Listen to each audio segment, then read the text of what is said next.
En el nombre del Padre, y del Hijo, y del Espíritu Santo. Amén. Queridos hermanos y hermanas, paz y bien. El pasaje evangélico que hoy se nos propone para nuestra reflexión es San Juan capítulo 20 de los versículos del 19 al 23. Y súbitamente, ya desde el primer versículo, podemos observar cómo el texto sagrado nos vuelve a situar en el contexto del atardecer de aquel día, el primero de la semana, cuando los discípulos tenían cerradas las puertas del lugar donde se encontraban, pues tenían miedo a los judíos. Es decir, nos situamos en la tarde de aquel día cuando resucitó el Señor Jesús. El Señor Jesús resucitado visita a sus discípulos al atardecer de aquella tarde y los encuentra ciertamente llenos de temor, porque tenía el miedo de tener su mismo fin, es decir, la muerte. Podemos pensar que el mandato de persecución y captura no solo había estado puesto sobre los hombros del Señor Jesús aquella noche del jueves, cuando por la traición de Judas había sido capturado y puesto en disposición por los sumos sacerdotes, sino también sobre aquellos que seguían su doctrina. Digo esto porque leyendo en el Evangelio según San Juan, capítulo 18, versículo 19, el sumo sacerdote se encuentra con el Señor Jesús en aquel juicio que fue ignominioso y no le pregunta nada sobre su persona, sino le pregunta sobre su doctrina y sus discípulos. Esto nos da a entender que con justa razón los discípulos se encontraban encerrados por miedo y por temor, porque posiblemente podían seguir el mismo camino que su maestro hacia la cruz. Los sumos sacerdotes estaban interesados en aquellos que seguían la doctrina del Señor Jesús. No por nada también después vamos a comprobar cómo el mismo Saulo, que después se convierte en Pablo, perseguía a los discípulos. Pero en este evangelio, el Señor Jesús resucitado, dice el texto evangélico, que se coloca en medio de sus discípulos cuando llega a ir con ellos donde están. Y con esto, que se coloque en medio de sus discípulos, viene a significar que cada uno de ellos que se encuentran alrededor tienen una idéntica relación con el Señor Jesús. Es decir, el Señor Jesús con este gesto les indica que se ha presentado así en medio de ellos porque cada uno de ellos es importante para Él. Ninguno es más que otro. No existe ninguno que sea más importante que el otro. Todos tienen la misma distancia, la misma relación. El Señor Jesús conoce a todos de igual modo y así los ama tal cual son. Sabe de sus miedos y sus temores, pero también sabe de sus deseos, de sus potencialidades. Por eso, también colocándose en medio de ellos, se coloca como un sostenimiento en medio de la derrumbe que estaban teniendo en ese momento. El Señor Jesús es la piedra angular que se coloca para dar soporte a la construcción. Y para asegurarles aún más esto, ¿qué les dice? La paz sea con ustedes. La palabra paz en el Evangelio viene del hebreo shalom y significa todo aquello que sucede para la felicidad verdadera de los hombres. Lo cual viene a indicar que solo a través de su resurrección llega el don de la paz como medio para que los discípulos encuentren la verdadera felicidad, aquella que viene con la certeza de la verdadera vida, la vida eterna. Después de que les dijo este saludo, leemos en el pasaje evangélico que el Señor Jesús les mostró las manos y el costado. Les mostró en definitiva los signos de su pasión, un signo de amor incondicional, puesto que el Señor Jesús murió por amor y por su muerte se entregó para la salvación, no solamente de ellos, sino de toda la humanidad. El Señor Jesús entonces con este gesto les indica que verdaderamente murió, pero que de igual manera verdaderamente se encontraba vivo en medio de ellos.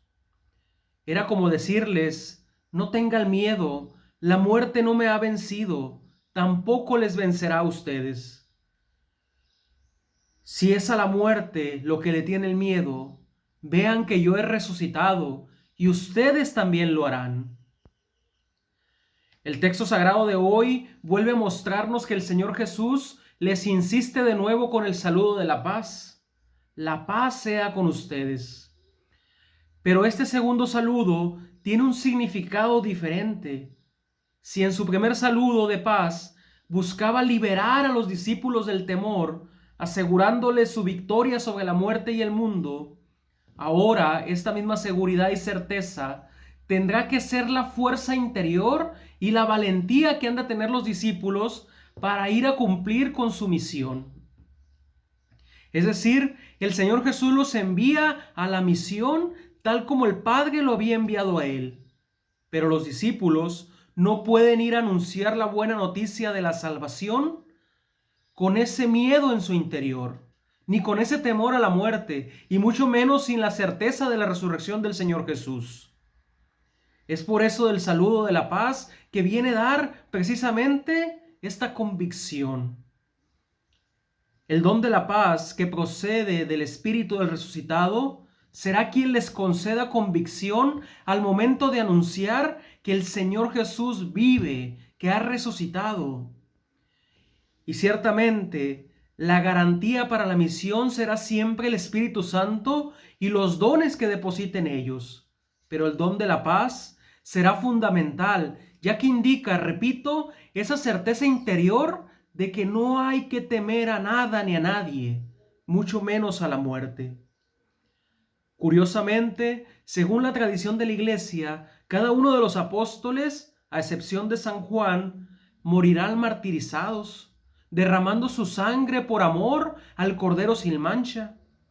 Por tanto, el don del Espíritu Santo y su don de la paz los habilitó para que fueran verdaderos testigos del Evangelio. Ellos sí, testigos del Evangelio. Es así que el pasaje evangélico de hoy nos vuelve a indicar que el evangelista escribió nuevamente: dicho esto, y después en consecuencia viene una acción del Señor Jesús: sopló. Si la primera vez que el evangelista escribió dicho esto fue para justificar el don de la paz que se necesitaba para comprender que los signos de la pasión eran signos también de resurrección, y por tanto los discípulos no tenían por qué tener miedo a la muerte, ahora diciendo de nuevo, dicho esto, y con el gesto de soplar, los discípulos reciben el ruá, el aliento de vida, como también es conocido el Espíritu Santo. El verbo sopló que leemos en este pasaje evangélico es el mismo verbo que leemos en el libro del Génesis, capítulo 2, versículo 7, cuando el hombre recibe el aliento de vida y se convierte en un ser viviente. Este pasaje del Génesis dice: y sopló en sus narices aliento de vida.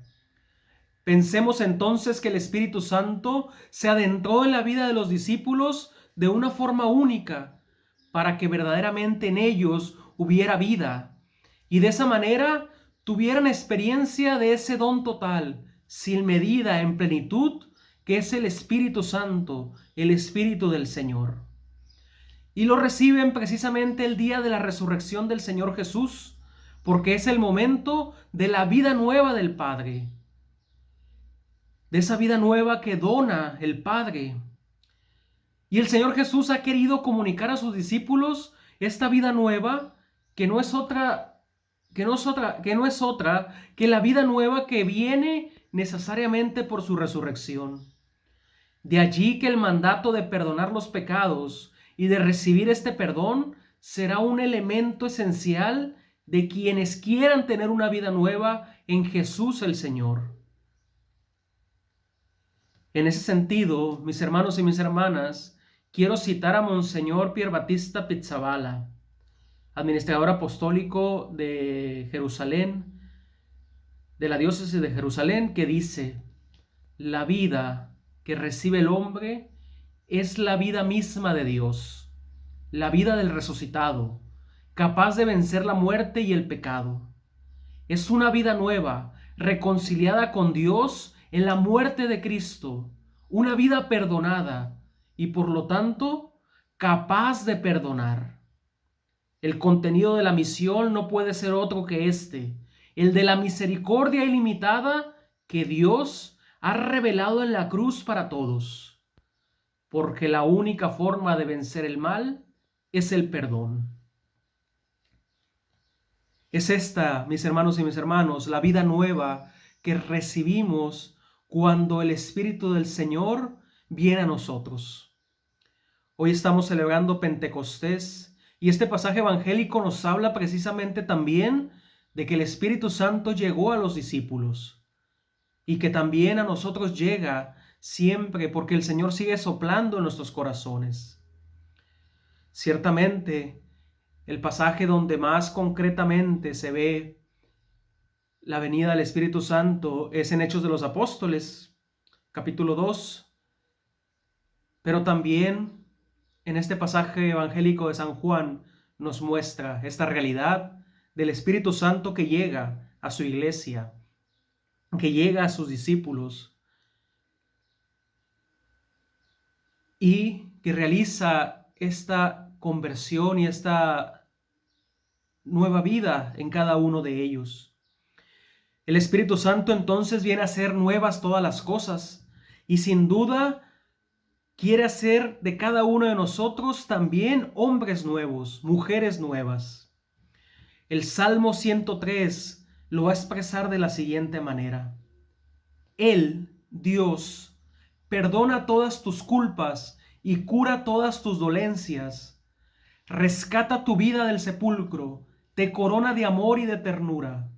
Él colma tu vida de bienes y tu juventud se renueva como el águila.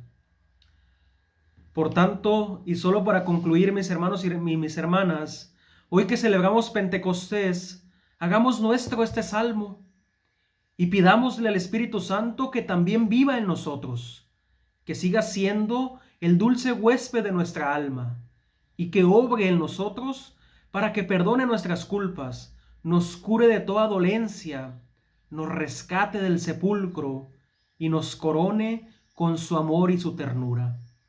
Esta, mis hermanos y mis hermanos, es la obra del Espíritu Santo y que quiere realizarla en nosotros.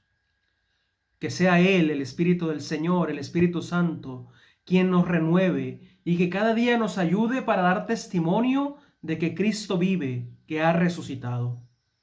Que el Espíritu del Señor nos done un nuevo Pentecostés en nuestros corazones, en nuestras vidas, en nuestra comunidad, para que obtengamos también el don de la paz para nuestras vidas y que podamos comunicar a otros esta buena noticia de salvación. Que así sea, Dios les bendiga y hasta la próxima. Denle me gusta al canal, al video y compártanlo con sus seres queridos. Pase bien.